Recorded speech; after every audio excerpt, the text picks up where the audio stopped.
Guys, collective reading tayo ngayon. Okay, tingnan natin kung ano yung energy ng person mo. Para to sa mga no contact situation, be open-minded po. Hindi po halos lahat makaresonate, kaya piliin nyo na lamang kung inyo tong sitwasyon, okay? Tingnan natin. Thank you nga po pala sa mga nag-subscribe, lalo-lalo sa mga bumabalik. Marami pong salamat. Start na ako. Ano ba yung energy ng person mo ngayon? Ano ba yung kanyang nararamdaman? Lalo na ngayon, malapit na ang February 14. Araw na ng mga puso. Ayan. Give me the message. Ano yung mensahe sa'yo? Okay? Ano yung energy ng person mo? Ano kayong kanyang ganap sa buhay? Okay? Meron ditong tumalsik. So, meron ditong the Fool reverse. Okay? Give me the message. Anong energy ng person mo? Gusto nitong kumawala. King of Pentacles. Okay, busy siya sa pera niya. Talagang nakikita ko dito yung Taurus. Taurus energy. Malakas ang Taurus. Meron din ditong Strength reverse. So, meron ditong Leo. Nakita ko rin ditong Virgo, Capricorn, Taurus. Pero malakas yung Taurus. Meron din ditong Leo. Then, Four of Pentacles. Talagang mas priority niya yung kanyang pera. Nagsisave to ng pera. Ito lang yung nakikita ko. Kumbaga, alam mo yung tipo na nakatuon siya sa kanyang pag-iipon. Okay? Meron siyang pinag-iipunan or meron siyang, kasi nakikita ko dito, itong tao na ito nasa city. Okay? Pwede rin sabihin na nagigitong matagumpay na tao. Ayan. Ito lang yung nakikita ko din eh. Then the Fool, nararamdaman ko dito na itong tao na to ay, alam mo yung tipo na may pagkilos na tong ginagawa, pero nagigi pa rin tong maingat. May ganun pa kasi yung energy nito eh. May nag-explore pa. Yung iba sa inyo, mahilig pa to mag-explore. Ini-enjoy pa niya yung kanyang single life. Ayan. Ini-enjoy pa niya yung kanyang kita. Okay? Give me more information. Nag-iipon-ipon siya, may pinag-aaralan siya, or pwede rin sabihin na may paglago sa kanyang mga ini-invest, mga ganun ba? Nakikitaan ko talaga yung city dito eh. Okay? Give me more information. Ano pa yung mensahe sa'yo? Ano yung energy ng person mo? The Hierophant. Malakas talaga yung Taurus dito, okay? Yung tao na to Meron tong mga inaaral. Meron tong mga pinaplano. Kumbaga, siya yung tipo ng tao na sinusunod niya yung intuition niya, okay? Nakikita ko dito yung pagiging nitong relihiyoso. Siya din yung susi dito kung paano siya tutungo sa'yo, nasa kanya yung desisyon. Kung kailan, okay? Kung saan, at kung paano, okay? Kasi malakas yung Taurus dito eh. Marami siyang mga inaaral, marami siyang tinutuklas. Din nafe-feel ko din dito, mapayapa to eh. Kalmado tong mag-isip. Kumbaga, pwedeng sabihin na malakas kasi ang intuition nito eh. Malakas yung kanyang pakiramdam. Alam niya kung paano gamitin yung oras niya, okay? Alam niya din kung kailan siya tatahak sa'yo, kung kailan siya tatawag sa'yo, Yung tipo na hindi to naghahabol ng oras. Alam mo yun, hawak niya yung oras niya, okay? Meron ditong W. Ako nakikita. Ayan, tingnan pa natin dito, Give me more information.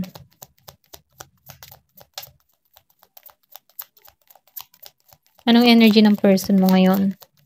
May mga inaaral to. Ito lang yung nakikita ko. May pinag-aaralan siya.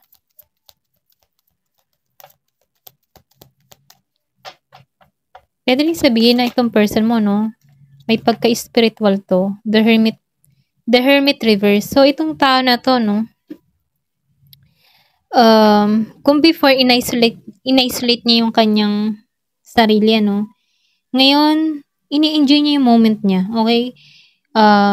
Ini-enjoy niya yung pagiging niya single, nagta-travel to, nakikisalamuha sa iba't ibang tao, ganun yung energy nito The Hermit, kumbaga, gala, Okay?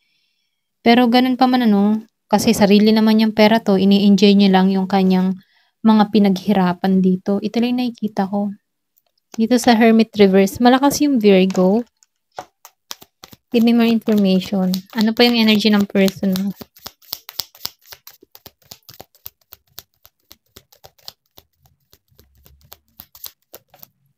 Ayan. Lumabas ang The Magician. So, nagkakaroon na 'to ng balance para sa kanyang sarili. Puwedeng naka-moving on na 'to sa sitwasyon. Ito lang yung nakikita ko. Yung iba sa inyo ha, hindi halos lahat.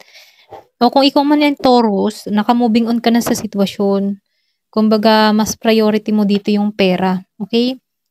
Or sabihin natin na meron kang person na meron Taurus sa birth chart niya. Ito lang yung nakikita ko. Then meron 'tong mga hinihiling, meron 'tong mina-manifest. Sabihin natin na meron 'tong binibisyon na mangyari at maganap. Then nakikitaan ko dito, meron ditong Year of the Snake. Okay? Meron ditong Year of the Snake.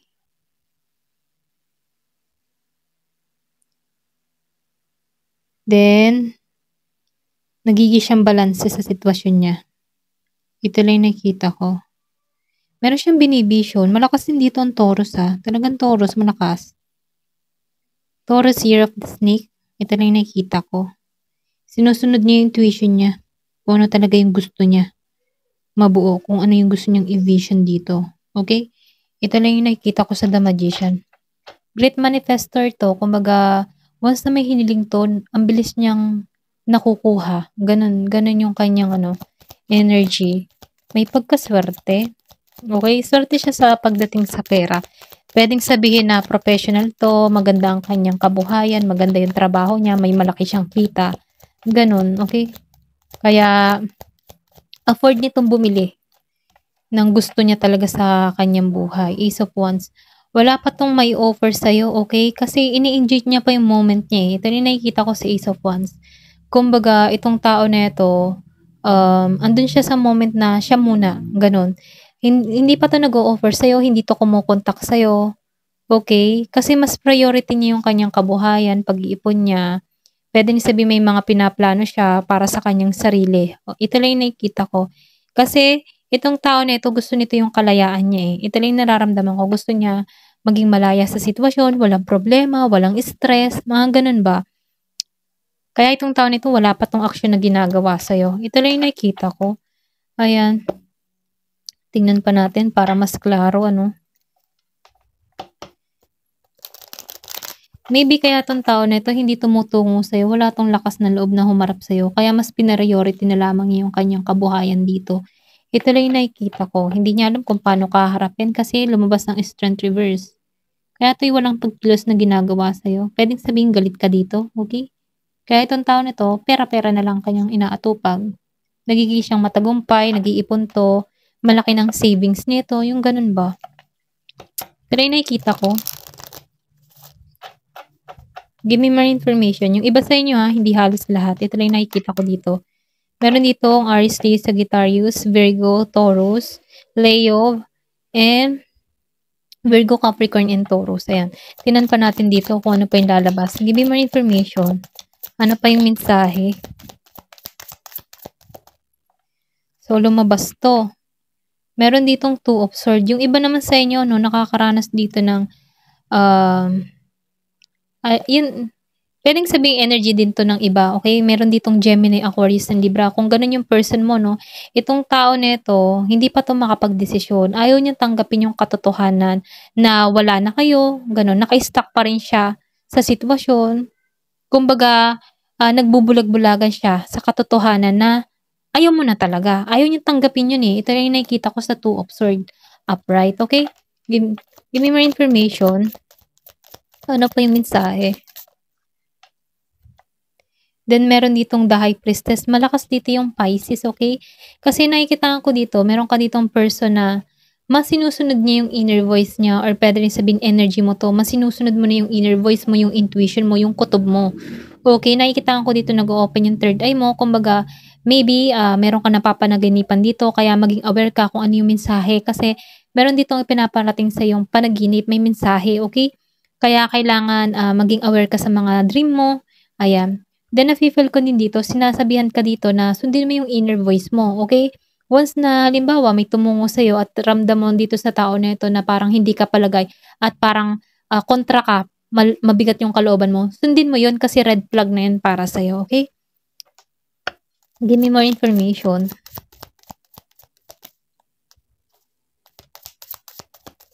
Ayan, tumalsik to, the Emperor.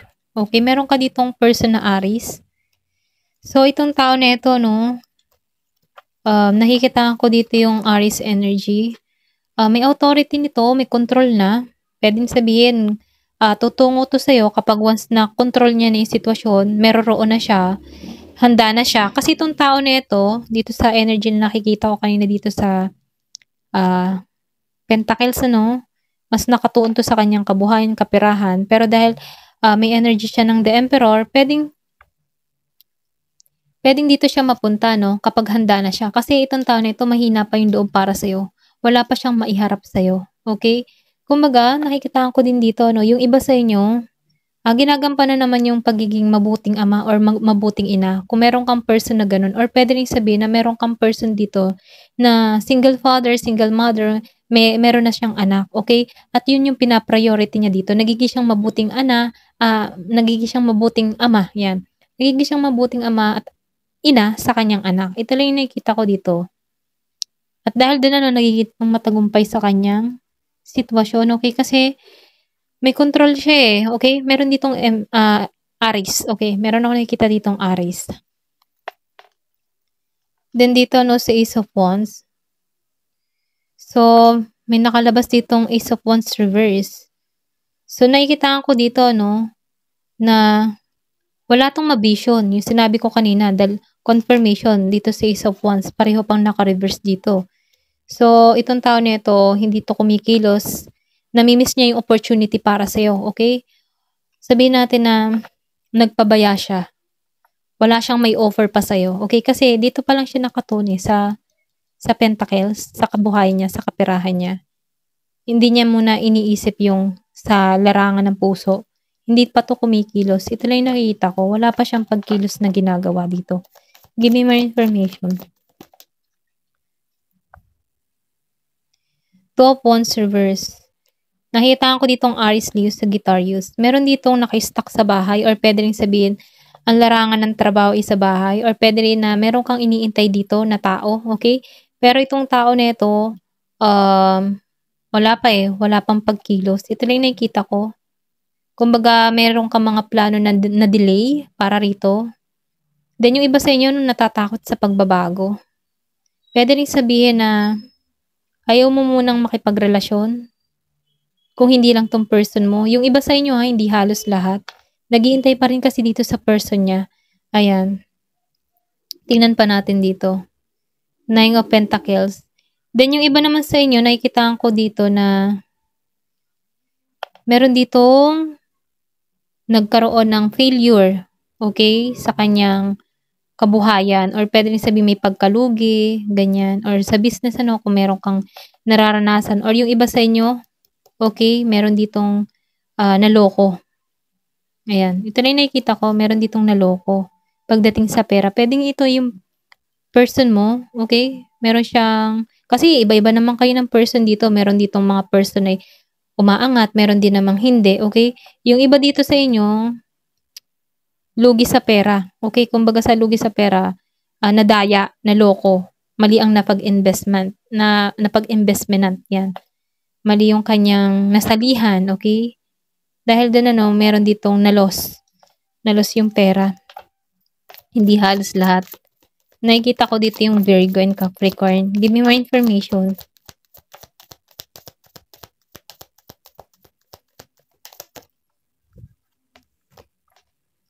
Wow, the Lover. Lumabas ang the Lover. Meron ditong parating sa yung romance. Gemini.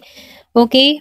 Meron ditong union. May pagkikitang muli sa inyong dalawa ng tao neto. Kasi tapos na siya sa hermit mode niya eh. Meron ditong kikilos. Okay? Tatagpuin ka. Ikaw pa rin ang mahal ng tao neto. Ito lang nakikita ko. Meron pagkikitang muli. Give me more information. Yung isa sa inyo, kung madalas mo makita yung 222 and 1111, sa inyo na naiisip ka ng tao na to, okay? Na mahal ka niya. Doon niya ini-express na naiisip ka niya. Okay? Give me more information. Kung nakikita mo yung 222, 1111. Yan. Give me more information. Meron ka ditong Page of Cups kasi obsessed tong tao na to sa'yo. Okay? Ito lang nakikita ko. May pagka-immature yung iba yung person. Meron ditong Scorpio, Cancer, and Pisces. May pagka-immature, okay? May pagka-obsess, may pagka-selfish, sarili niya lamang yung kanyang iniisip, pang sariling kaligayahan, mga ganun ba? Okay? Give me more information. Ano pa yung mensahe sa'yo?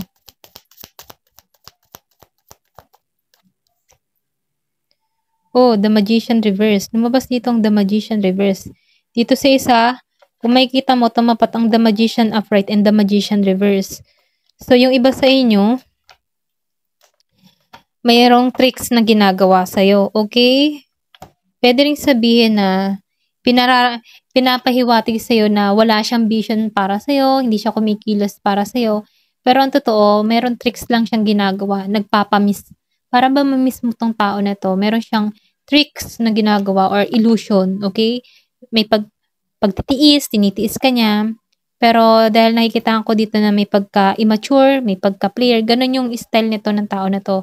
Dededmahin ka, pero once na sinakyan mo yung pandededma nito, ito naman yung hahabol sa'yo, okay? Ito lang yung nakikita ko. Tingnan pa natin dito kung ano pa yung mensahe. Wait lang, tingnan natin dito sa Love Oracle card, kung ano pa yung mensahe sa'yo. Kung ano pa yung parating sa'yo, no? Give me more information. Ano yung mensahe sa'yo? Ayan.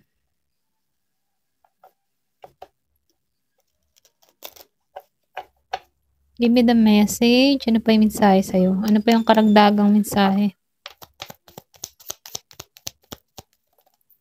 Ayan, talking. May addiction nga, oh. Diba? Confirmation dito sa obsession. Meron ditong obsess sa'yo. Excuse me po. Nakikita ko kasi dito, meron tong tricks na ginagawa sa'yo para makontrol ka dito. Okay? Kumbaga, dinededma ka dito, pero ang totoo, siya naman yung obsessed dito. Ganon. Parang gusto niya na ikaw yung humabol dito. Or sabihin natin, ikaw yung sumuyo sa tao nito. Kasi nga, may pagka-codependent itong tao na to. Ito na yung nakikita ko. Meron ditong talking. So, meron dito nagkakaroon ng interest sa'yo. Okay? Meron ditong gustong magmensahe sa'yo, tumawag sa'yo, mag-email sa'yo. Meron dito nag-iintay din ng text mo or nag-iintay ng mensahe mo. Yung bang ikaw yung mauna dito. Ganun yung energy nito. Pa-baby. Give me more information.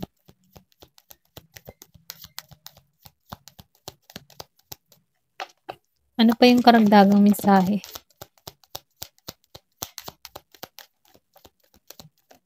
Tumalsik. Photograph. Tinititigan ka nito, okay? Tinitingnan niya yung photo mo, yung bagong upload mo, miss ka na ng tao nito. Gusto niya gumawa ng bagong memory sa iyo, okay? Tinitingnan niya kung may nagbago na ba sa'yo. Sila yung nakikita ko. Tinitingnan niya yung update mo, mga ganun ba? Chine-check niya yung profile mo, mga new picture mo. So, nakikita ko rito, no, yung iba sa inyo naka-moving on na. Or pwede rin sabihin na naghiwalay kayo ng walang closure. Meron ditong umalis. Inabandon na. Yan. Inalisan ng walang paalam. Meron travel na ginawa. Ito lang nakikita ko. Give me more information. Paradise.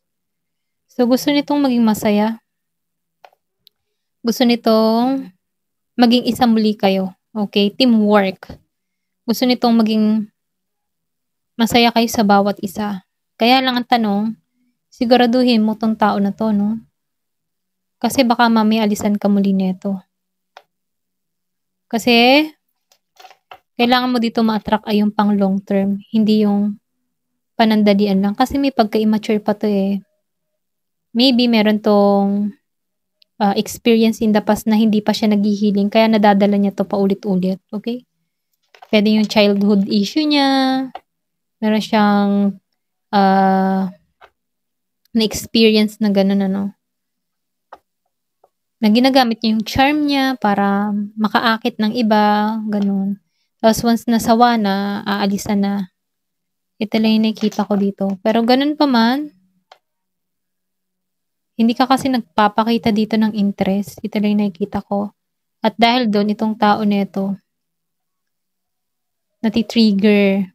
Okay? Kasi kakaiba ka. Yung ibang tao sa kanya, nahabol sa kanya, ikaw hindi dito. Ito lang yung nakikita ko. Kasi gusto niya ikaw makontrol eh. Kasi kita ng tao nito na napaka-independent mo. Kasi nakikitaan ko dito na, ano siya eh, malakas yung intuition din ng tao nito. Kumbaga magaling siyang bumasa ng tao, pero pagdating sa'yo, nahihirapan siya. Hirapan siyang mabasa ka. Samantalang doon sa iba, ramdam niya kapag patay na patay sa kanya, okay, pinapatulan niya. Ganun. Give me more information. Ano pa yung mensahe sa'yo? Yan, tumalsik to. So, seduction, yung sinabi ko kanina, no, magaling siyang mang-akit. Ma-flirt to eh. Ito na nakikita ko. Magaling siyang manukso. Kaya niyang gamitin yung charm niya. Ayan. Kaya niyang maging sweet sa iba. May pagka, ano to eh, malandi, ganyan. Kumbaga sa lalaki o babae, ano, may landi sa katawan na ginagamit yung charm niya para makuha yung gusto niya. Yung parang feeling niya, ano yun eh, lakas ng ano eh, parang kataas-taasan niya yun eh, parang proud siya sa ganun eh, yung ganun, na nakukuha niya. Okay, nagkaka-interest sa kanya. Pero dahil iba ka dito, hindi kanya mabasa. Okay, pwedeng sabihin ikaw, the high priestess dito. Okay? So, yung malakas yung intuition, magaling ka ding bumasa. So, nagigets mo yung person mo.